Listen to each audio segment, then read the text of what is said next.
This episode of Mission Log is brought to you by you.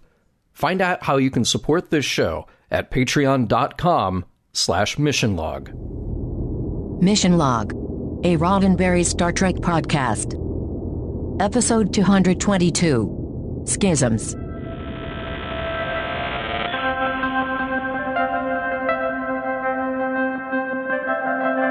Welcome to another pulse-pounding episode of Mission Log, a Roddenberry Star Trek podcast. I'm John Champion. This week, Schisms. Sorry, just had to get that out. Schisms, the one where Riker gets abducted by aliens. Okay, maybe Riker gets studied by a fellow spacefaring culture. We'll have to talk that over. Well, you really are too kind, and thank you. And here it is now. Trivia for Schisms. This episode was written by Brannon Braga, and kind of a perfect fit for him. You remember we talked about Brannon, how he liked to inject a little horror into his writing way back when we discussed Identity Crisis and again with Imaginary Friend. Now, the original story pitch is credited to Jean-Louise Matthias and Ron Wilkerson. Jean-Louise and Ron were first produced together on Next Gen with their story, Imaginary Friend. Today's episode was directed by Robert Weimer. Now, we first saw Robert's work way back in Who Watches the Watchers, and most recently in Violations. So today's episode opens in the Amargosa diaspora. Now, Amargosa literally translates from Spanish to mean bitter, and in the U.S. you can find the Amargosa River and the Amargosa Desert very close to Death Valley. Diaspora can generally refer to people who have migrated away from their homeland, though is usually specified about Jewish people living outside of Israel. In Greek, it would mean scattered. So yeah, Amargosa diaspora should give us the impression that this is far off the beaten path and not too pleasant. Now, how about that poem, Ode to Spot? Yeah, even Brent Spiner thought it was a pretty inspired piece of writing, even if he doesn't still remember it. But for real, it is an exercise in technobabble that fits rhyme and meter and actually says something about a cat. Well done. And the question may arise, how do you make a hot milk toddy? Well, you basically heat up milk with sugar or honey, add whiskey or brandy, and enjoy. Some recipes call for adding malt, and I could totally get down with that. And worth pointing out here that the holodeck looks a little bit different. Kind of cool that we get an overhead shot at first. This is a practical set, not just a computer-generated grid on a blue screen for once. That's mostly what we've seen before, but here we actually have a physical set. It's a little bit smaller, but it's really impressive. Now let's talk about guest stars. We have Ken Thorley back as Mott. Yeah. Defending your life. We know. And we haven't really mentioned Lene Chapman too much, but here she is as Ensign Rager, and she has a much more central role than before. We've seen her on a handful of other episodes already, Galaxy's Child, Night Terrors, and Relics. This is her last stint on Next Gen. And in this episode, we have a civilian aboard the Enterprise who is central to the story, Kamener, and she is played by Angelina Flordelisi. She is a greatly experienced theater actor, and this is her only appearance on Star Trek.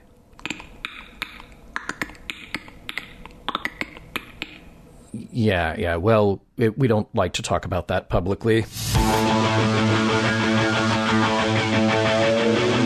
I understand that Commander Riker has not been able to sleep. But has he also not been able to groom? Disheveled. Thy name is William. Prologue. Just another boring charting mission, this time in a globular cluster. It's so boring. The Commander Riker can't even get a decent night's sleep. He shows up in engineering late, looking worse for wear. Those baby blues may be working, but his hair game is not. Efficiency, energy fields, warp engines, deflector array, blah, blah, blah. Riker is ready to get out of there. Then Data reminds him about his poetry reading. Data is reciting his poetry, and everyone is there. Everyone. Deanna, Worf, Geordi, that guy in the khakis on his way back from Blockbuster, that dark-haired woman sitting next to Picard, and that other woman you don't know. When Data starts rattling off about his cat, Riker can't keep his eyes open, and he drifts, as we drift, to the opening credits. Act 1. Riker is so testy. He says he hasn't slept in days, and Dr. Crusher suspects he might have a lack of REM sleep. Don't you remember Night Terrors? You were in it. Not much she can do, but she suggests a hot milk toddy to help him get some sleep. Data and Geordi are doing their thing, increasing the tech where it can be teched more in order to scan the area of space where they are. Data asks Geordi how he thinks his poetry reading went over with the crew, and Geordi does that same dance everyone does when asked to critique a friend's art. Technically, it was good, but maybe it lacked heart, says the engineer to the android with no emotions. Before they can dig deeper, a huge energy discharge is detected in good old Cargo Bay 4, and they immediately dispatch the slowest-walking medical and security team to the area. When they arrive, everything seems to be cool. No explosion, no damage, just 3 guys working like they've always been. Weird. Could just be a failure in the sensors. Riker entrusts Geordi to work on that while he goes to bed. It's another restless night, even after that hot milk toddy. When Geordi comes by to make sure he's up, Riker swears he just went to bed. Yeah, another sleepless night. Act 2. Time to check in with Mott the barber. He's a guy who cuts hair for all the young dudes. Worf comes in for a trim, and he's his usual chipper self, very concerned that he'll get one of those haircuts that makes him look like a dweeb. When Mott gets to work and Worf sees the scissors, though, he loses his cool, grabs Mott's arm, and backs away from the barber. Trying to get to the bottom of the bad scanner in Cargo Bay 4, Geordi is running tests, but not really getting anywhere. He's starting to feel the effects of sleeplessness, too, and his visor cuts off for a moment, leaving him dizzy. He heads to sickbay, where Dr. Crusher gives him the lowdown. He's got an infection, and it's from a bacteria she's never seen before. She'll just need to keep him for a while to sterilize the area. When he gets back to the cargo bay, Data thinks Geordi has only been gone for a minute. But no, it's been 90 minutes. Somehow Data's internal chronometer is off, and he doesn't remember where the time went. Something isn't right. Better get more people to look into it. On the bridge, hey, look who's in the big chair. It's Commander Bedhead.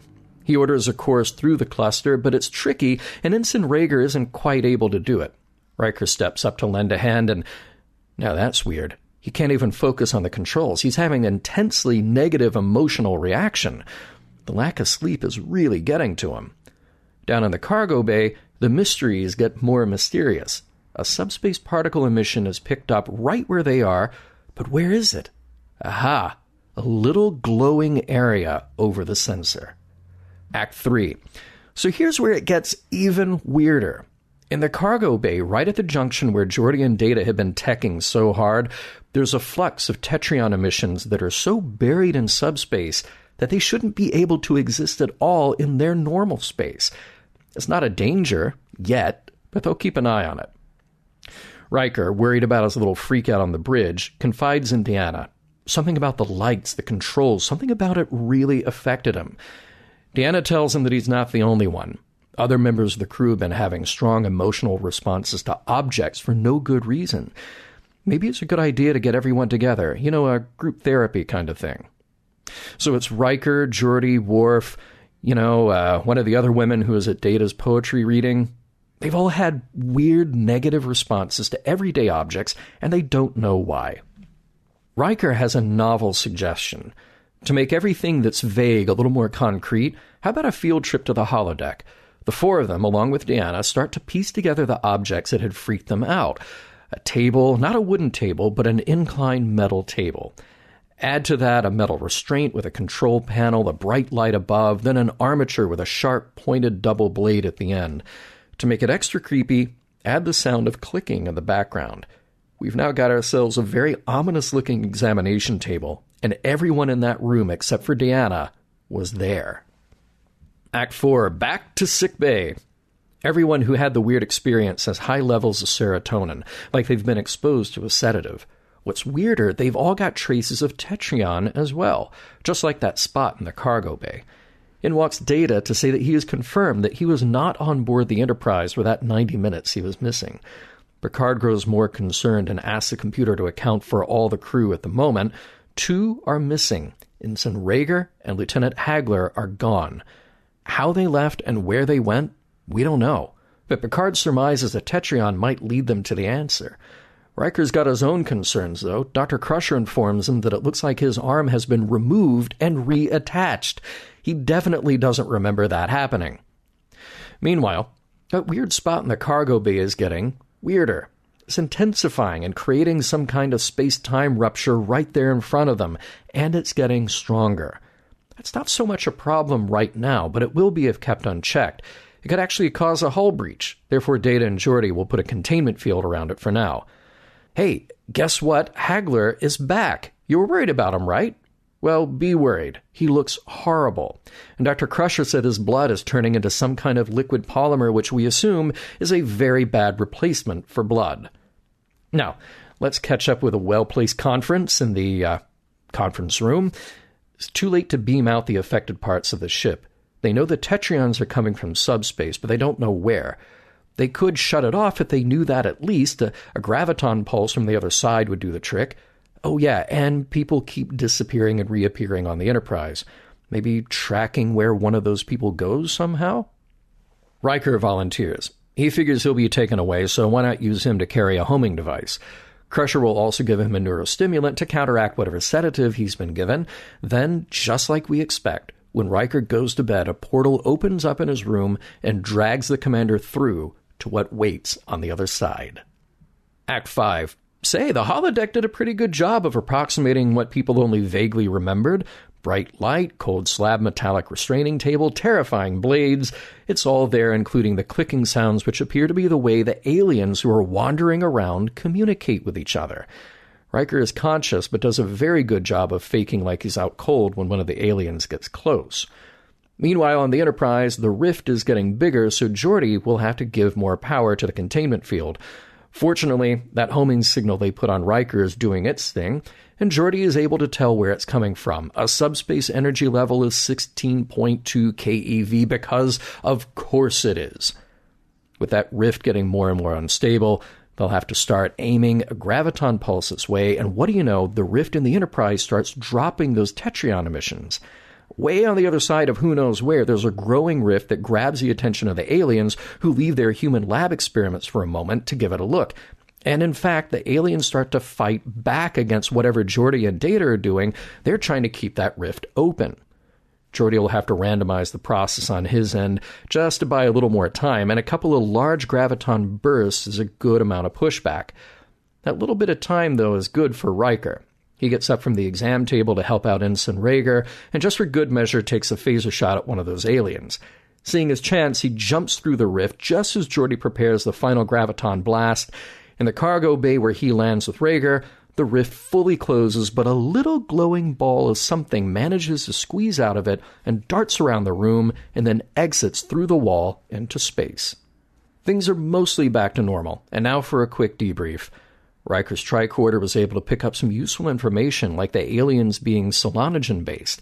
That's important to know if you were one of those and trying to hang out in the universe occupied by, say, the Enterprise 1701D. You can't do it, at least not easily. What you can do is create a little pocket of that universe in your own if you want to carry out horrifying experiments. And one day, just maybe, you'll be able to create a little pocket of your own universe in the cargo bay of a starship. Geordi figures his initial modifications on the sensor array was what alerted those aliens as to where they are. Hey, here's an idea. All starships from now on will not do that. In any case, these aliens did terrible things to humans out of curiosity, and that little souvenir they left behind in our universe might be the harbinger of more to come. Or totally not. The end. Poetry. Am I right? Whoa, Ken! Hey! Ken! Hey, what? Ken Ray, you're back. I've been here the whole time. Yeah. Oh, what? You sound good. You sound good. I feel good. Thank you. Good, all right. My universal translator was on the fritz earlier. I think that could be the problem. Okay. Yeah, but we're Gotcha. good now. Anyway, where was I? Oh, poetry. Am I right? Yeah, oh, whew, Yeah. the worst. Yeah. Did my poetry evoke an emotional response? Asked Data, and I wanted Jordy to say, does wanting to run screaming from the room count? In fairness, it wasn't as bad as Ode to a Small Lump of Green Putty I Found in My Armpit One Midsummer Morning, which is, of course, a poem by Gruntos the Flatulent. It's only slightly better, though, than Pointy Bird by John Lillison, England's greatest one-armed poet, which I think we all remember. Oh, Yes, pointy birds, yes. oh, pointy, pointy, anoint my head, anointy, anointy.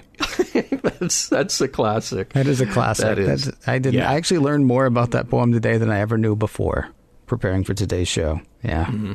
I think, if you were to rank, when somebody says, hey, come to my thing, like come to my my band is playing at this bar, or come to my kids' school play, or come to, my lecture about graviton beams, poetry reading, I've got no problem with any of the things that you just named. I would actually be fine with all those, because kids are cute, bands are fun, plus there's a bar. Graviton waves, I might learn something. Sure. Come to my one-man show. No, I don't. I'm sorry, I'm busy every night that's happening. And by the way, I'm a robot and I read poetry. Can I just say that at the 1939 World's Fair, there was a robot that smoked a cigar. That was so much cooler. I would much rather go see that robot. Yeah. I thought he smoked a cigarette, though. Did he? I thought it was a cigar. Because he was a big guy. Maybe it was a cigarette. He was a big guy, but I believe it was a cigarette. Yeah, I used to have a picture of that. That used to be my Twitter avatar, actually. Oh, no. Nice. Back when I smoked, and, I still want to be a robot, but back when I smoked. Okay. Shout out to Aunt Adele. We've heard about her recipes before, steamed milk, even a cure for the common cold. I'm going to say that she should probably be running Starfleet, at least Starfleet Medical at this point, because she's good. Yeah. Really? You're going to say shout out? Really? You're not going to say hello, Adele? Oh. All I ask of someone like you, honor the titles, dude. Seriously. Okay. Yeah. Rumor has it, by the way, and Adele has all sorts of sleep aids. Also, Skyfall, because I know you like a Bond song. Yes, thank you. Thank you for that. Yes. Ken Ray, ladies and gentlemen. Appreciate it. Funny, Data's line, his line read to Geordi about the missing time. I love that, because they're having this little, not an argument, but they're questioning each other about this idea of missing time when they're standing in Cargo Bay 4. Mm-hmm. And Data says to Geordi, you are correct. So, I thought that was just such, for an unemotional robot, such shock that a human being would be correct. And he would not be. Also funny that Geordi says that he's been gone for over an hour and a half, and the computer records that time that Data's been gone for 90 minutes and 17 seconds. Yes. And then later Geordi says he lost an hour. Mm-hmm. Oh, yeah, right. Yeah, time is more wibbly wobbly in this episode. Probably not since Time's Arrow, or what was the other one with time in it? I can't remember. It's the one I like so much, and now I can't think of it. Clearly. Yeah. So, surprise, I forgot a title. Hey, you mentioned it in the recap. I'm curious why everyone walks in an emergency. Oh, yeah. I guess to protect the carpet? Maybe. Or just like, it's the 24th century. We're cool. Listen, we've been through a world war. We've been through another world war. And I think there was a third world war that we went through as well. So, really, there's no need to rush. So here's what's funny. Try explaining that. Like if we still had Ralph Offenhouse and LQ Sonny Clemens and the insufferable Claire Kramer still on board, and they're from the 20th century, and they know there's an emergency going on, and you got people just walking casually, and one of them says, hey, in our century, we would run to emergencies. And then do you have Deanna with a well-placed, like, but in our century, we have no more hunger and no more poverty. And like, no, but somebody's dying in another room. Yeah. You need to run to the other room. Well, in fairness to the trio from the neutral zone, though, they also run when new food is put out on the buffet. I mean, we were not the most enlightened people in the 20th. We weren't the most enlightened people in the 20th century. We're in the 21st century now. I say it's the 21st century, and I can relate. Yeah, no, I can't. I will always miss the best stuff at the buffet. Seriously, this is absolutely true. I will always miss the best stuff at the buffet because I don't want to be one of those guys who like rushes the food thing. I'll end up with like the the lettuce and the little pieces of ice that are meant to keep the lettuce cool rather than the crab leg, because I'm not going to fight you.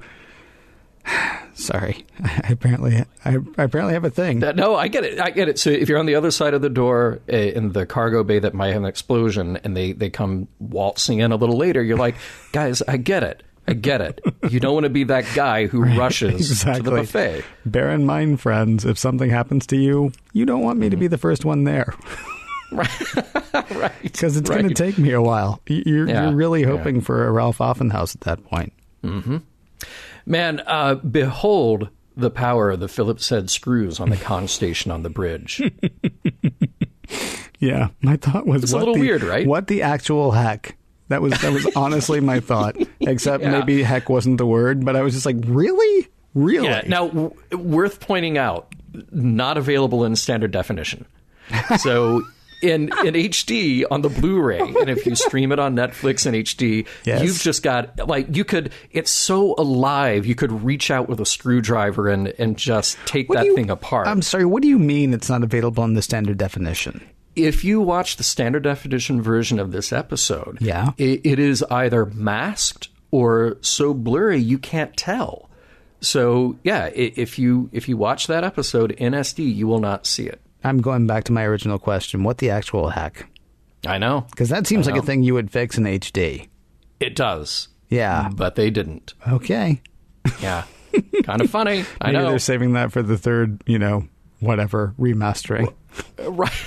Right. Now with fewer screws. Yeah. That's worth another $50. So the holodeck in this episode is absolutely brilliant. That is a great idea for reconstructing a vague memory, though also dangerous, and I think I'll talk more about that a little bit later. I wonder, though, there was one moment, it's one thing to say, oh, okay, you have a table, now add a control panel here, and then it kind of guesses what that panel looks like. But we literally go from an inclined wooden table to a scary-looking examination table, not something in between, not like inclined wooden table to inclined metal table. Then a few steps later, it becomes a scary examination table. Yeah, it probably would have been better, and I know it would mean having to build two props at that point. But it probably would have been better to have something that looked kind of like it, and then have that moment of recognition on Riker's face when he's actually laying on it. Because the other thing is, you got to figure that Riker's never actually seen the table because he's always been laying on it and unconscious. Right. So, I mean, if he had some vague idea, that would be okay.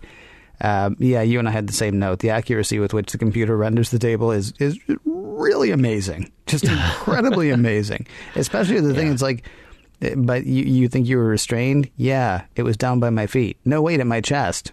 And, again, he wouldn't have seen the top of it, but that computer, man. Yeah. I wonder if the computer is in on it. Right. I know, right? Right. Like, oh, you mean recreate this thing that's in a subspace realm that you can never see? I can do that. Right, exactly. Right. It's kind of amazing. Right. I also wondered, wouldn't you think that an unauthorized disappearance of a crew member from the Enterprise, and this actually may support the whole idea that the computer's in on it, wouldn't you think that would generate some kind of alert for somebody?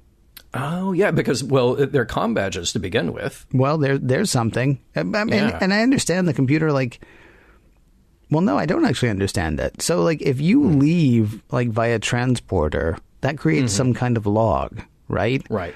And on some subroutine someplace, you got to think the computer's going, okay, wait a minute, there were 1,153 people, now there are 1,152. Oh, I see somebody beamed off, so that's in the log, so that's good. If the computer's like, oh, there's 1,153 people, and now there's 1,152, how'd that? Yeah. Is there a dead guy now? Is somebody been abducted? Is there a hole in the hull? Should I notify anybody? I believe that one of our listeners on Twitter recommended push notifications. It's an interesting idea. Yeah. I'm thinking right now, actually, there's a thing that I could order that I could put on my dog's collar so that if he's ever out of range of something, I think my phone would vibrate or something like that. Right? I'm just going to say, I'm just going to say that maybe I have a new idea for an app. Find My Crew. It'd be great. Yeah, the problem is they have to share their location. They may not want to. Oh, yeah. What is Barclay doing a holodeck for again? Right. Oh, yeah. All right, speaking of technology, that is a great piece of sickbay technology. Riker has his arm on like a flatbed scanner, and an inside, highly detailed version of his arm shows up in real time on that monitor. So again, like that thing that magically heals scratches, this is the kind of sci-fi tech that we just take for granted will be there for us in the future. I love that. I mean, Star Trek got it right about the communicator. I'm going to say that this shouldn't be far behind. Yeah, I'm with you. Yeah. Although I am confused by the plan for when he goes back to the aliens. Oh, yeah. I mean, they as you point out, they cut off his arm and reattached it. So now the plan is keep him awake through whatever they're going to do next. Yes, yeah. That's an excellent idea. Well, I'm shocked and amazed that Riker has the inner strength to stay quiet as he lays on that alien table with them poking around. I would have cracked one eye open and I would have screamed like a little girl seeing the knife blades and the alien. No, I would not have lasted. Yeah. Well, he did have that perfect replica of the table on which to practice, though. He did. Yeah. He may have actually done a little desensitization before that. Yeah. But who knows? I mean, they cut off the arm and like, oh, tonight we're going to bring him back. We're going to cut out his heart. So, right, exactly. Let's try the head. Mm-hmm. Oh, he's here now. We can start right away. Yeah, yeah. He seems more squirmy than usual, though, doesn't he? Yeah. Oh well. I have to say that alien design, though, not great. Not I feel it's a little unfair if we criticize a design element or something like that, where it's just clearly you're working on a budget, you're working with compressed time to crank out a TV show like this, and not all of them are going to be amazing looking. But this is one of those where they're masks, basically. Yeah. So there's no articulation, and they're trying to keep them in the dark so you don't really notice, but it's not really effective. Yeah, I mean, they were fine. They didn't offend me. They could have been scarier, but I think probably it would have been scarier still if they had just been silhouettes the whole time. Sure. If we had not had the reveal, actually, of this is that thing, because then it can just live in your nightmares. Now that I've seen it, as you say, it's a non-articulated mask. Oh, okay, well, fine. Whereas if it had stayed shadowy the whole time, then we each get to make our own image of what this ultimate terror would be, which would be, infinitely more terrifying. So fortunately, Picard announces that all crew members are safe and accounted for, and I'm surprised that, Riker saying, gee, too bad about Hagler's body, his blood turning to polymer and killing him, I think, Liquid polymer. Liquid polymer. Yeah. That's important because that's my Jefferson Airplane cover band. Oh, that's good. Or my Tangerine Dream cover band. Or Mudhoney. I couldn't decide. Either way. I even thought about Spinal Tap, honestly. Yeah, right. Hey, serious question, actually. Is this the first time that at the end of an episode we've literally cut to a scene in the conference room at the end of the show while the crew talks about what just happened? I appreciate the fact that you're asking this serious question. I'm going to counter by saying I can't remember the name of the episode from 3 weeks ago.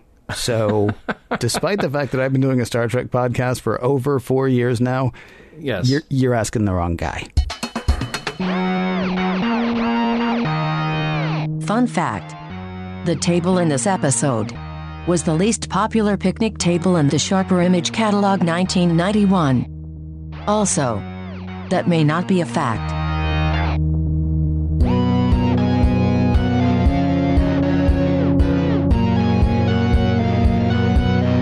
So as we get into the part with the topics, feels pretty safe to say that this is just a straight up horror alien abduction episode. Would you agree with that? Yeah, absolutely. And most of my notes are about exactly that. Yeah. It is strange to do an alien abduction episode on Star Trek. Now, I mean, we've had members of the crew kidnapped before. Well, we had Allegiance.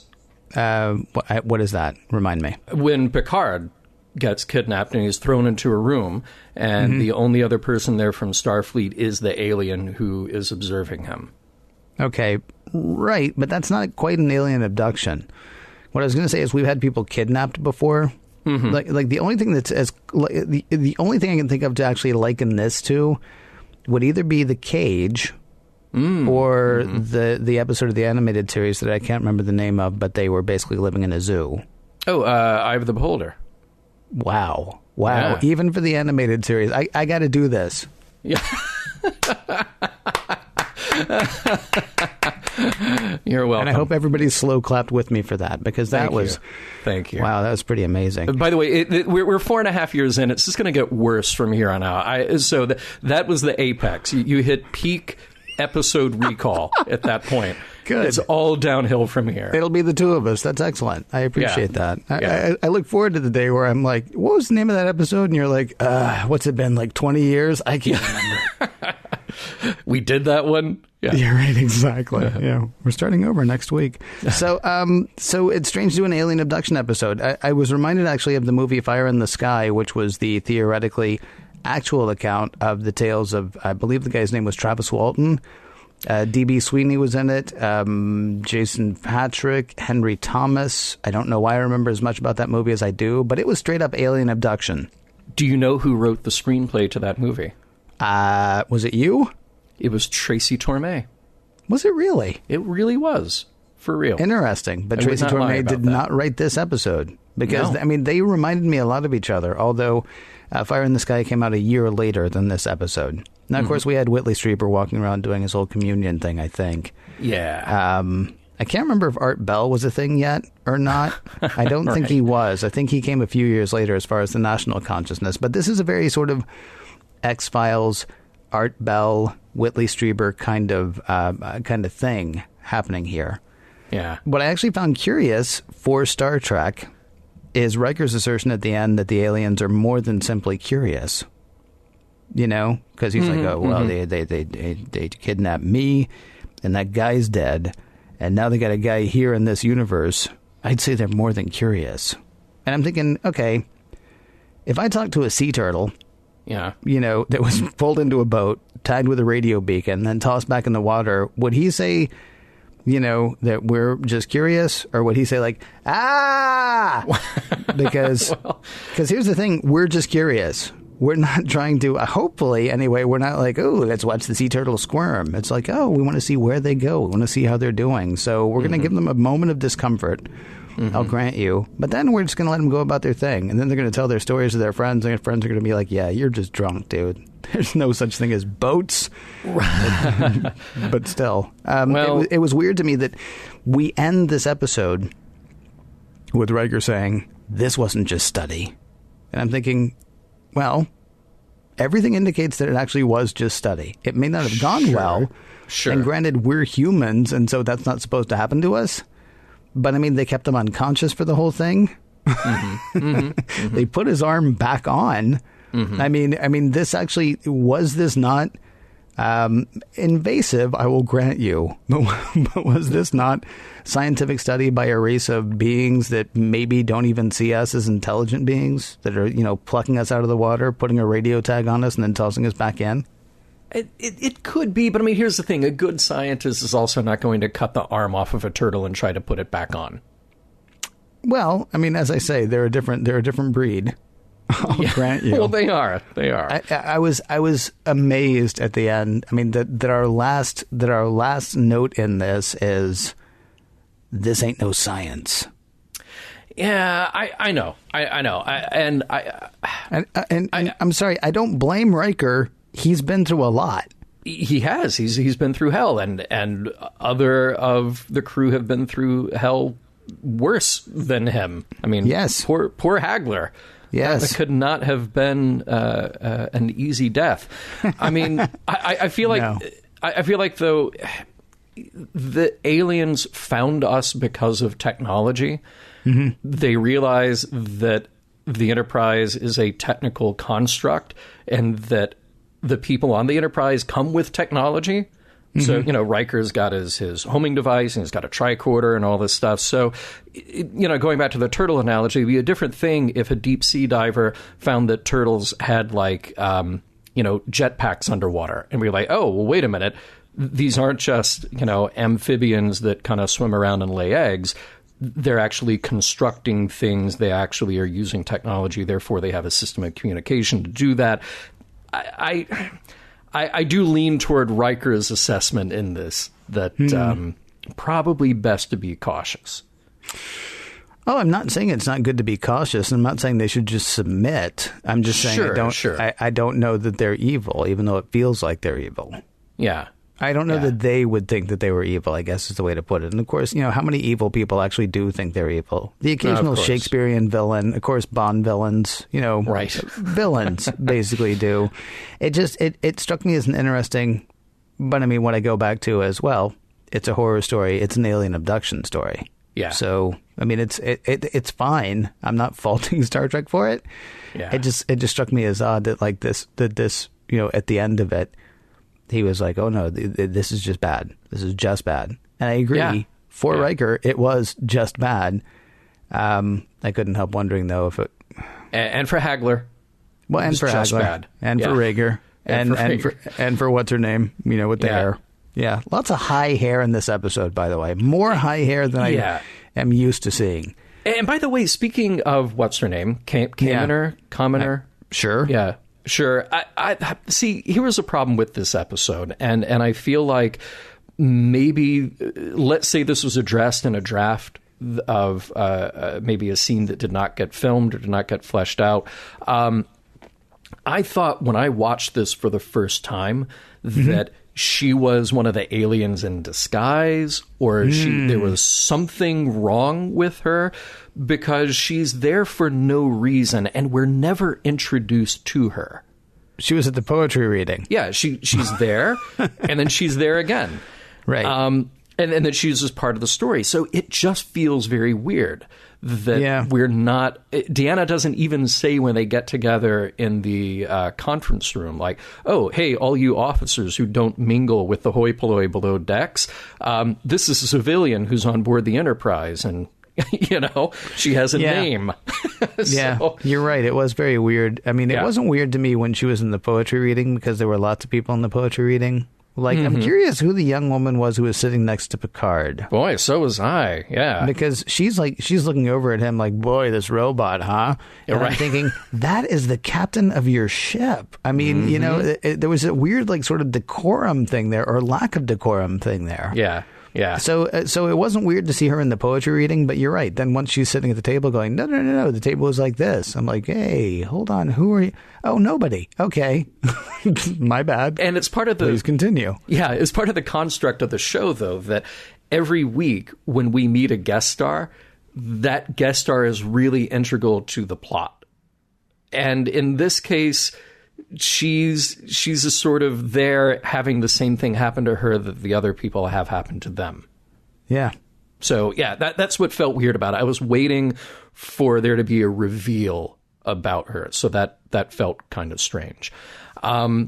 But let's talk about alien abduction. I want to do a little research on this, and it was interesting to me that what is considered to be the first sort of modern version of what we think of when we think about alien abduction stories. Betty and Barney Hill claimed to be abducted in 1961, and the really fun thing about that is it happened literally after 3 weeks in a row of Outer Limits episodes that posited aliens with kind of weird-looking giant eyes, and the things that they described as what they saw of the aliens was exactly what we would have seen on the Outer Limits.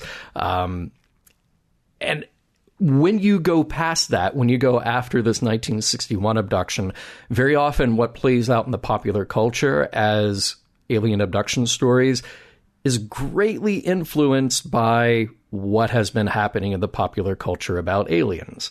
So there's a direct tie to that.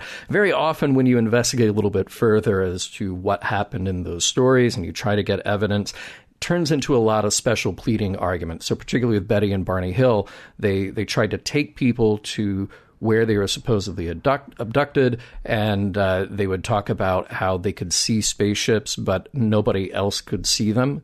So it was sort of like, no. Well, we can see them, but you can't see them.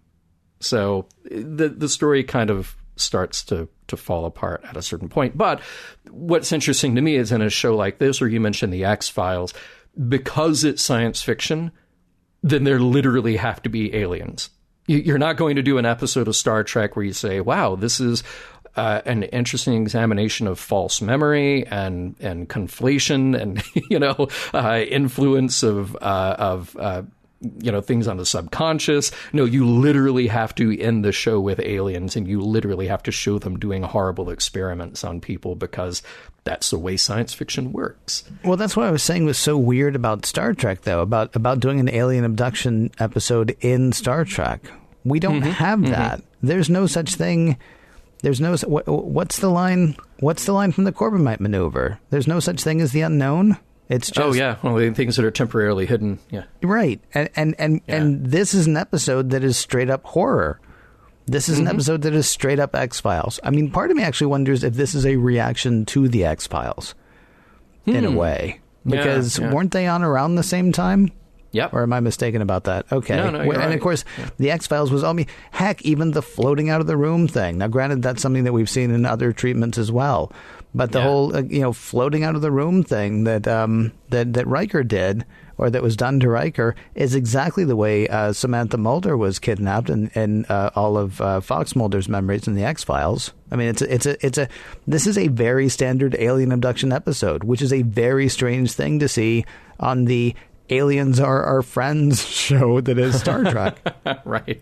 Oh, and by the way, I apologize. X-Files came on actually a year later, but What, 93? 93. Yeah. Oh, okay. Huh. Interesting. All right. Yeah. Wow. Really? Yeah. Right. I so would have put X-Files a little bit earlier than that. Crazy. I know. Yeah, me too. But it was interesting to me that the holodeck was the first thing that got me really concerned about false memory. Like, we made light of it in the last couple of segments, but we've talked about this on the show before, and actually Deanna is doing an excellent job of getting her clients to reveal information without directing them, and that is a truly legitimate complaint or concern when you had this sort of... I think the alien abduction hysteria has died down a little bit, but you go back 20 years or so, and when this was a much more commonly reported thing, it turns out that a lot of these psychologists or just observers who were supposedly getting information from people who were reporting this phenomenon, they were actually leading their clients. And even if it was subtle verbal cues to sort of encourage them to reveal more information if they hit something that sounded good. So that's the difficulty in that kind of research. Deanna's doing a wonderful job, though, about asking them information without actually revealing anything to them. Now, the holodeck is a whole other problem, though, because the directions given are very vague. So the computer is having to interpolate a lot of missing information. And that could really mess up what they're going for. Because assume just for a moment that the holodeck is a sort of a dumb computer. It's just a database full of tables, you know? Over 5,000 if memory serves. Over 5,000 tables. You can go through over 5,000 tables and see them all. And it's only picking out, in this case, 3 or 4. But then, like I said, we make that jump to the inclined, terrifying-looking examination table from what had looked like a conference table. That's the kind of leading information that could then change somebody's perception of their own experience. I want to do 2 things here. First of all, I want to try to explain away how the computer could maybe do that. Sure. Just for fun. Okay, absolutely. If it's able to keep track of people's biometrics or able to keep track of, people's responses, then it may actually be reading cues from every little thing that it does, right? So it gives the table, and then it does the incline table, and it sees a little bit of an elevation there and like heart rate or something like that. And so then it says, okay, it's not wood, and then it tries something else. And maybe it's reading cues off the people rather than, giving people the cues. Although I think you're probably right. It's actually just, what I really think it is how long are we going to spend looking at tables? Right. No, it absolutely the writer, is. It absolutely right? So they jump ahead. It would have been hilarious if once he got to the alien realm, it was like pink and fuzzy. Wow, this looks nothing like the table we saw in the holodeck. Oh, it's still scary. Don't get me wrong, but this is just it's actually kind of nice. It's plush. The most adorable abduction ever. Exactly. Right. What is that? Is this Tribble? Yeah. Yeah. All right. So I had one other question that was raised for me in this episode. Okay. Who wants to be an artist and why? And I'm not saying who wants to be an artist. I'm saying it made me wonder about who wants to be an artist and why. Because Data, and we stopped with the poetry thing fairly early on. I'm not even sure why we have that. I mean, is that like not filler, just, filler? Because it doesn't come back, I don't believe. Yeah. In any sort of thematic way. It's just sort of like, okay, so this is the prologue. And seriously, I thought something was wrong with my playback on Netflix when we went from the prologue into the opening credits. Right. Because it's just like, I thought maybe I had dozed off. Yeah, it just sort of dissolves away. Right. Yeah. Right. Should we consider the possibility, by the way, maybe I'll do that next segment. Let's talk right now about the whole artist thing. Mm-hmm. Why does Data want to be an artist? Because that's his concern. He asked Geordi, so how was my poetry? And Geordi is evasive. And Data is like, no, you got to tell me the truth, dude, because, an artist needs to know the truth to perfect his art. Why does Data want to be an artist? Why does Data want? Well, because he thinks it's getting him closer to human, and his programming compels him to be more human, which seems like a cruel joke. Yeah, well, it is. Yeah. It's an absolutely cruel joke. Although it is kind of great to, finally have a friend who can be like, no, your poetry sucks. Yeah, right. And he's really not going to be offended. Oh, how so? Well, just sort of a general suckiness about everything you write and the way you deliver it. Yeah. Oh, what? Did I hurt your feelings? Yeah. No, I have no feelings. Oh, Jackpot! Oh, my God. Can I tell you about this other friend's poetry reading I went to then? Because, oh, man, I spent a week doing that one night.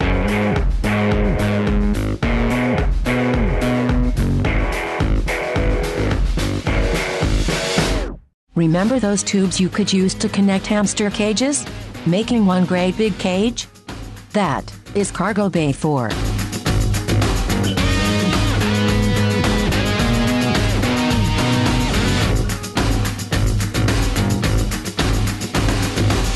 Ken, I'm glad that we were able to speak English to each other the last couple of segments. Made it way easier, so I'll refrain from clicking to ask you what you thought of Schisms. Why don't we start off, as we always do, with trying to determine if the episode holds up. What do you think? All right, so here's the thing. I know I said repeatedly that this is an alien abduction episode, this is a horror episode.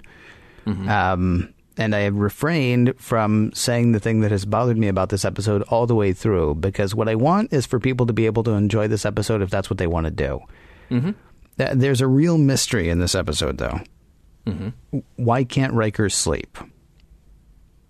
I know you're thinking it's because he's being kidnapped by the aliens, but there's a problem.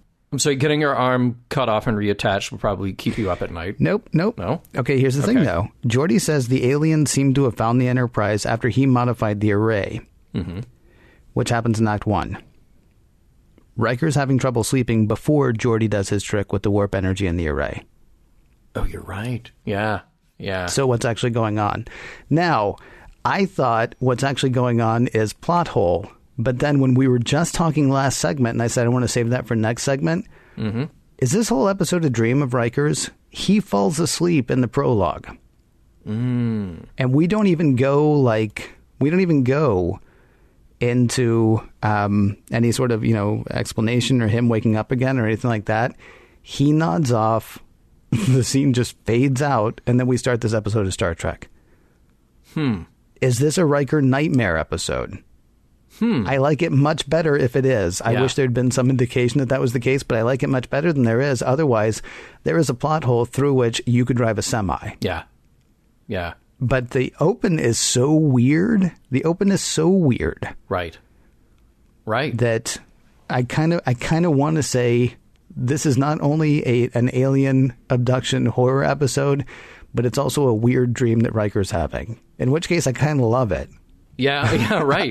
Otherwise, I have a problem with the episode. I'm not sure if it holds up, but having just accidentally found that tiny bit of potential mind bleepery, I think it makes me like it a tiny bit more. What about you? Yeah, I'm glad that you said that, because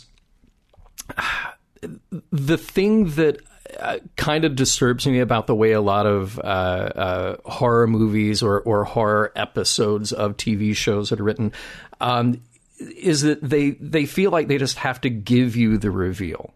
Right? Mm-hmm. So if it's aliens, then yep, it's definitely aliens. Let's talk about Indiana Jones 4, The Kingdom of the Crystal Skull. All right? Oh, let's not. Let's just not. Well, no, but here's the thing. One of the many reasons that I hate that movie but love the other three, the other three leave you with a sense of mystery. It's not about the object. It's not about the Shankar stone having a magical ability. It's about the belief of the people around it. To Indy, it's a thing, and it's a thing that belongs to them, you know? Mm-hmm. When we kind of tease the audience at the beginning of Crystal Skull, oh, hey, look, it's Area 51. There might be aliens here. Oh, no. Literally, there are aliens here, and literally this movie will be about aliens the whole time, right? It kind of ruins it for me, right?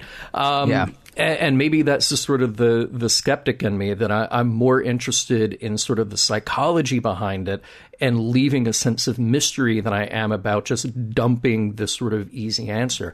There is a wonderful horror movie that came out a couple of years ago called The Witch, which takes place in the 17th century about this family living way out in the woods. And they live in this culture because of the time that it takes place. They live in this culture of strong belief in sort of, you know, the classic religious demons and angels and horrors that go along with it, right? Mm-hmm. Everything that happens in that movie can be interpreted one way or another. And I love that it leaves you with this sense of mystery of what actually happened. Did the things that we see, did they literally happen, or were they fueled by the beliefs that these characters brought to their situation?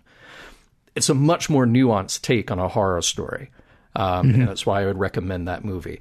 It would have been awesome if this episode had that nuanced take on this as well. And maybe you are left with the sense that this could just be a Riker nightmare. And now that you bring it up, because of that, the opening just sort of dissolving into the opening credits, maybe we can even believe that a little bit about this episode. But knowing Star Trek, at least at this point, doesn't really do episodes like that.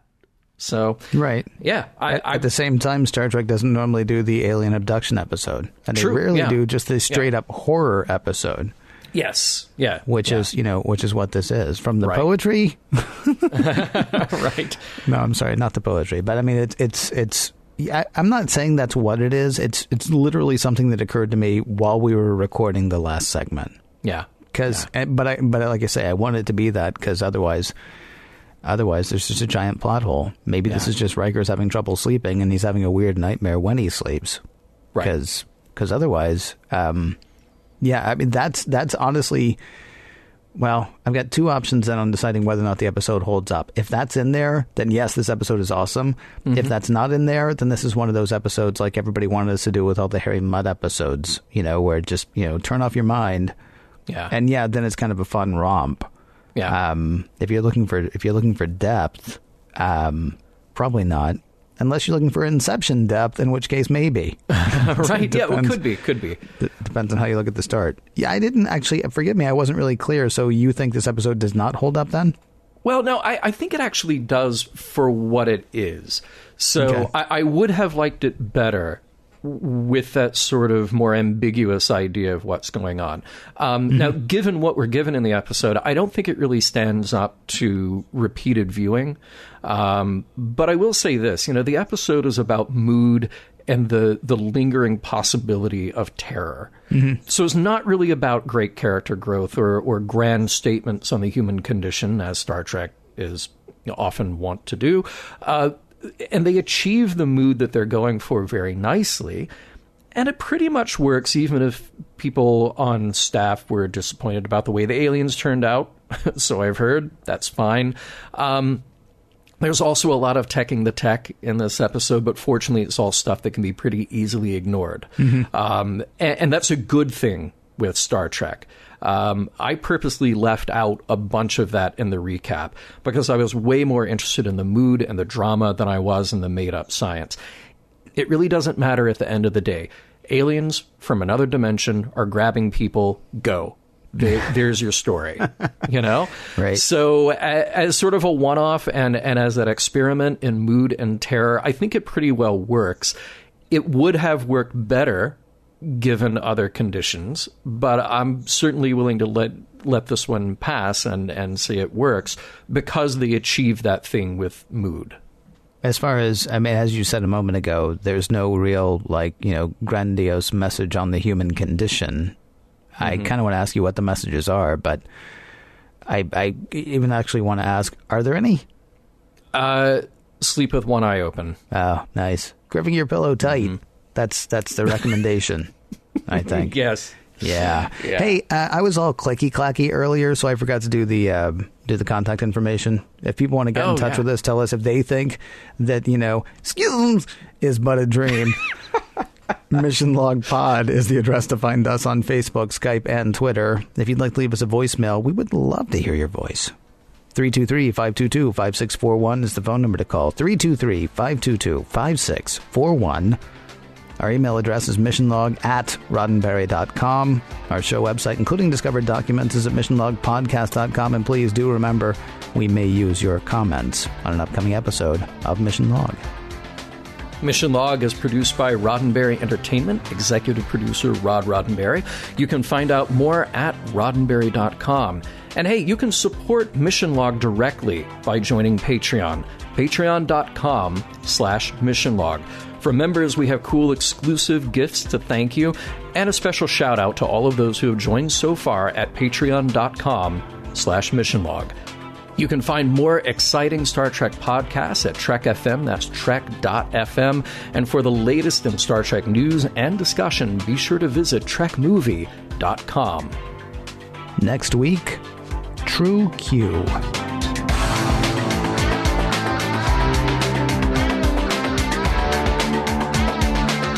Some of the music for Mission Log provided by Warp 11, online at warp11.com, and from the album Messages by Key Theory, free to download at kitheory.com.